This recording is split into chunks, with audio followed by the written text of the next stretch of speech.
भोंदू कथा में बैठता था, रोज कथा सुनता था अपने गुरुदेव से, और कथा में गुरुजी जो बोलते थे उसको उसके मन में ही आता ही नहीं था कि ये कोई ग्रंथ की बात है, कोई पुराण की बात है। उसको लगता था कि गुरुजी अपना अनुभव से बोल रहे हैं, ये रोज ऐसा देखते होंगे तभी बोल रहे हैं।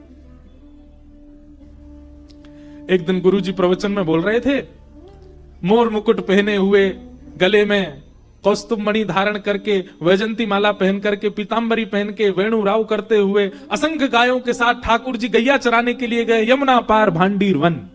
भांडीर वन नाम सुनते उसके कान खड़े हो गए। बोले यहीं तो मैं भी जाता हूं गैया चराने, मैं भी तो गौशाला की गैया लेके भांडीर वन जाता हूं, और गुरु जी कह रहे हैं ठाकुर जी गैया चराने भांडीर वन जाते हैं। मुझे तो मिले नहीं कभी वहां पे। अब वो इतने ध्यान से सुनने लगा कि मेरी कोई अयोग्यता है, मैं भी पागल हूं, इसीलिए तो भोंदू बोलते हैं सब। भांडीर वन इतने सालों से जा रहा हूं, कभी ठाकुर जी देखे ही नहीं मैंने, देखे होंगे पर मैं ही मूर्ख हूं, देख ही नहीं पाया उनको। गुरु जी से अच्छे से सुन लेता हूं, उनके रूप आदि का वर्णन सुन लूंगा, कल मिलेंगे तो शायद मिलने हम। गुरु जी बता रहे हैं वंशी धारण करते हैं, ठाकुर जी के कटाक्ष नेत्र हैं, ठाकुर जी का श्याम वर्ण है, पीली पीतांबरी पहनते हैं, उनमें से चंदन की सुगंधी आती रहती है। उनका वपु यानी कि अंग ऐसा है कि एक बार कोई देख ले तो उनको देखने के बाद जहां देखेगा वही दिखेंगे, ऐसा उनका श्रीअंग। भोंदू बैठा सब सुन रहा था ध्यान से।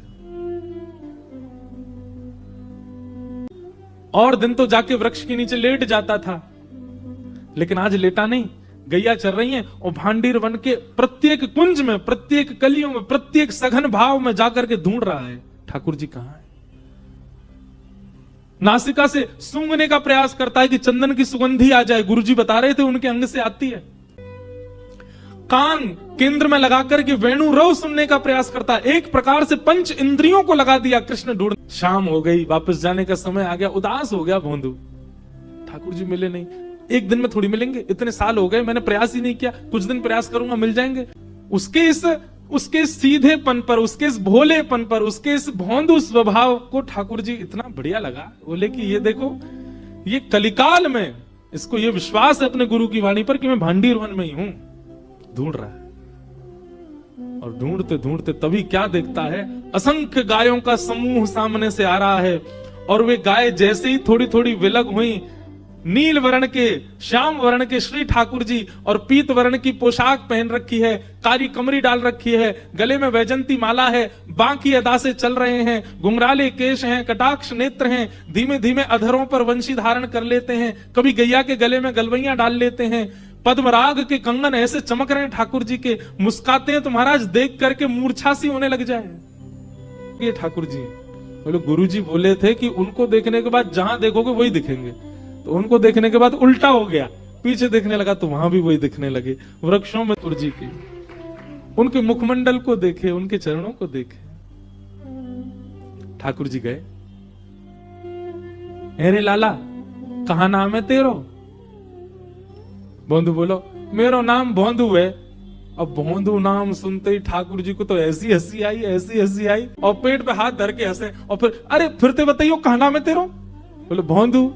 अब भोंदू सुन के ठाकुर जी फिर हंसे, और महाराज हंसते हंसते ठाकुर जी ने उसको हृदय से लगा लिया। अब ठाकुर जी ने तो सहज ही हृदय से लगाया, स्पर्श पाते ही भोंदू के रोम रोम रोम रोम आनंदित हो गए, नेत्रों से अविरल अश्रुधार गिरने लगे। ठाकुर जी के अंग की श्री कांति की सुगंधी लेकर के भोंदू विचलित सा हो गया। थोड़ी देर के लिए उसको पता नहीं चले मैं क्या, कहां हूं, कौन हूं, क्या हूं, सुध-बुध सब खो गया। भैया तेरा नाम में बहुत जोर का लगा, एक काम कर तू मेरा मित्र बन जा।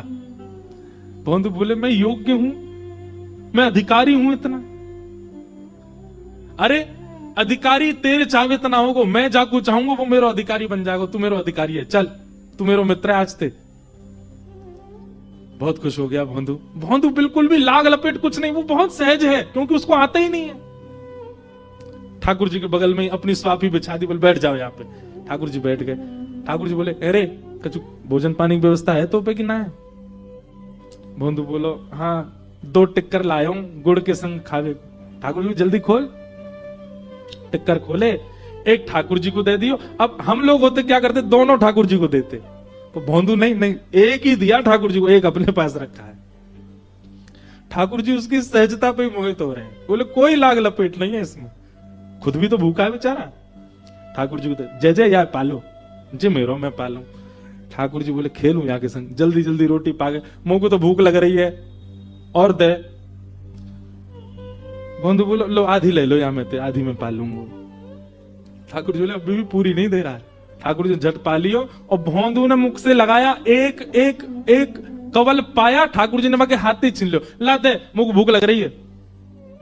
जय जय जी तो गलत बात है, आप अपनी मैया से कह करो ना भोजन दे के भेजे करे। जब वन में आओ, गैया चरावे आओ तो मैया को ध्यान रखना चाहिए, हमें भूखो रहेगो।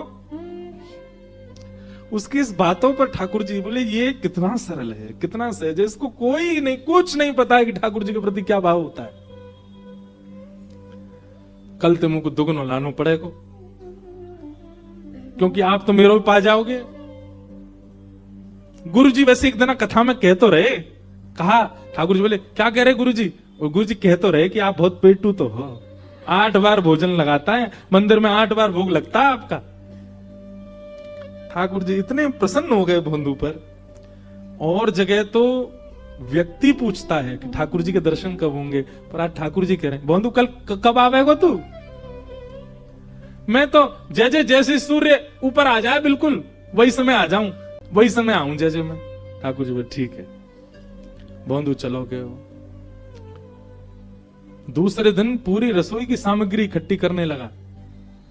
बोले भूखो छोड़ दें, कल भी भूखे ही रह गए, या को मतलब उनकी खुराक ज्यादा, मैं तो अपनी 2 रोटी को कोटा ले चलूं, उनके पास दुगुना ले जाऊंगा।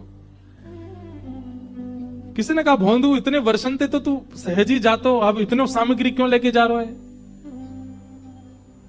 भोंदू के मुख से निकला ठाकुर जी आमे वहां पे, उन्हें भूख लगे, यशोदा मैया के जो धर के ही ना भेजे, कल मेरी रोटी खा के मौतें छीन के खा गए मेरे थे, भूखो ही रहो, मैं या मैं ले जा रहा हूं। अच्छा अब ये बात इतनी बड़ी क्यों हो गई? क्योंकि भोंदू से झूठ बोलना नहीं आता है।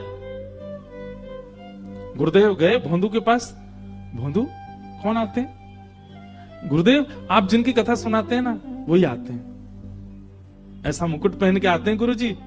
आपने कहा था ना कर्णयो कर्णकारम, कान 2 हैं, कुंडल एक ही पहनते हैं, आए थे एक ही कुंडल पहन के आते हैं। वही जयंतीम चमाला। और गुरुजी मैं कहा बताऊं, उनने जादना मुंह को अपने अंग से लगायो, वादना तो गुरुजी जन पता नहीं ऐसा लगी कि धरती है ही नहीं, मैं आकाश में उड़ रहा हूं। उनके तन की सुगंधी गुरुजी ऐसी, उनको स्पर्श ऐसा, ये जो जो लक्षण भोंदू बता रहा था, सामने बैठे गुरुदेव के नेत्र बंद हो गए। बोले कि इसको भगवत दर्शन हो चुका है। गुरुजी बोले तूने कितने दिन से मिल रहा है ठाकुर जी से? बोले 4 दिन हो गए। तूने पहले क्यों नहीं बताया? भोंदू बोलो मुझे लगी आप सब तो इतने वर्षन से मिल ही रहे हो उनते, मैं ही अभी पहली बार मिलूं। गुरुजी आप इतनी अच्छी कथा सुनाते हैं, आपने देखे होंगे तभी तो सुनाते हैं। ये सब विद्यार्थी जो यहाँ इतने विद्वान हैं, इन सबके गले में आप हाथ रखते हो, इनके सिर पे आप हाथ रखते हो, ये सब इतने श्रेष्ठ हैं क्योंकि सबने दर्शन किए होंगे, मैं ही एक अभागो मो इतने दिनों बाद भाई। गुरुदेव समझ गए, बोले इसका भोलापन है, इसकी जो सहजता है, सरलता है, यही ठाकुर जी को भा गई है। गुरुदेव बोले भोंदू तू वन में जा, एक काम करेगा? बोले गुरुदेव आज्ञा करो। जो ठाकुर जी को यहां लिया यो आश्रम।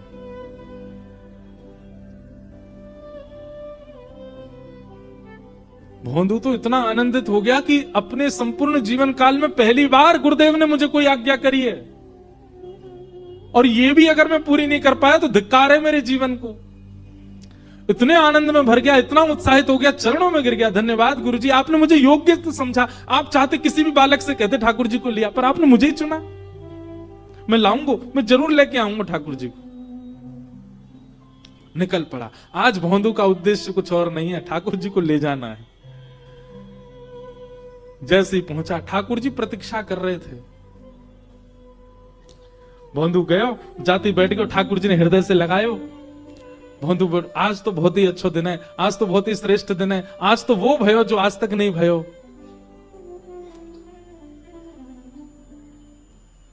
ठाकुर जी बोले सब बात बाद में करेंगे, पहले रोटी खोल। भोंदू ने रोटी खोल दी। आज तो इतनी सारी लेके आयो। ठाकुर जी के सामने 4-5 रोटी धरने, बोले भल लो, खूब प्रेम से पालो, और नेकात बचे हो जाए ना, आपके जो सखा वखा उनको खवाई दी हैं, ले और ये 2 मेरी हैं, इन्हें मेरे पास ही रहन दी हो। ठाकुर जी प्रेम से पान लगे। भोंदू धीरे से बोलो, जय जय, आज एक काम करेंगे। बोले कहा, हमारे गुरुजी को पता लग गई कि आप मुंह को मिले हो, उनने मुंह को आज्ञा दी है कि आप मेरे संग आश्रम चलो, आप चलेंगे ना?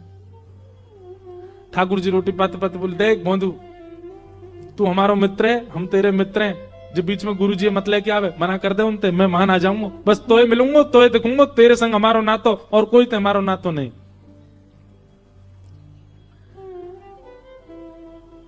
भोंदू बोला, ऐसे मत करो, आप मुकु गुरुदेव की कृपाती मिले हो, उनने नहीं बताया हो तो आपके बारे में कैसे मिलते आप मुकु? जिन गुरुजी ने आपसे मिलवाए हो उनसे मिलवे के काज ऐसे मना मत करो। जय जय। ठाकुर जी बोले, देख तू जो कहेगो सब मंजूर है, पर गुरुदेव के पास हम नहीं जाएंगे। भोंदू बोलो, नहीं जाओगे? ठाकुर जी नहीं जाएंगे।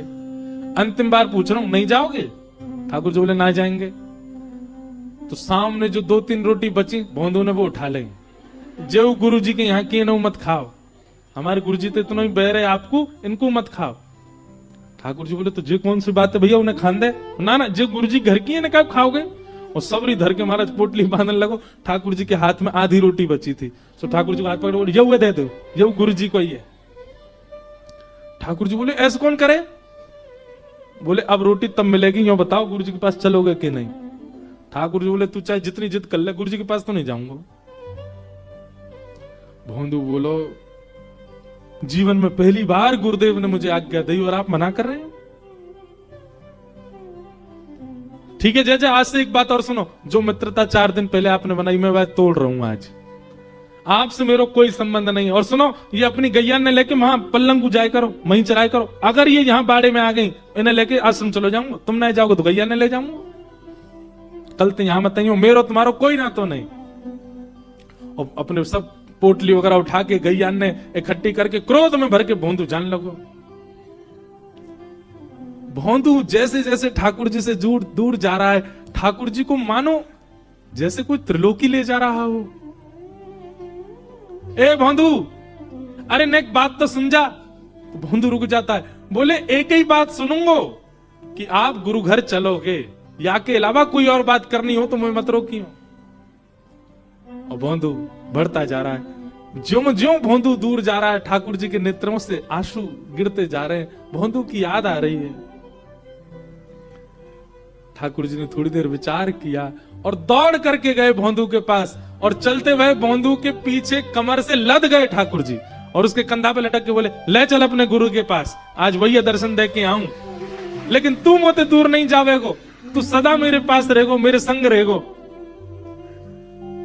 भोंदू तो खुश है। ठाकुर जी ऐसे पीछे अपनी कमर पर लटका लिए और दोनों पांव ऐसे भोंदू ने अपने हाथ में धर लिए और ठाकुर जी को लेके जा, ठाकुर जी ऐसे लटक करके जा रहे भोंदू के कंधा पे। जैसे वृंदावन पहुंचे, आज गुरुजी प्रतीक्षा में तो थे, क्या होगा। जैसी गैया आई, गुरुजी दौड़ करके बाहर जाके देखने लगे, उन गायों के समूह के बीच में ऐसा दृश्य देखा ही नहीं है। क्या? भोंदू अपने कंधा पे लटका करके श्री ठाकुर जी को लेकर के आ रहा है, अद्भुत कांति श्री ठाकुर जी की प्रकट हो रही है, और ठाकुर जी कभी उसके गले से लग रहे हैं, कभी उसके गाल का स्पर्श कर रहे हैं, कभी उसके सिर पे हाथ धर रहे हैं, उसके गले से लटके हुए इतना प्रेम करते हुए श्री ठाकुर जी आ रहे हैं। ये दृश्य देखकर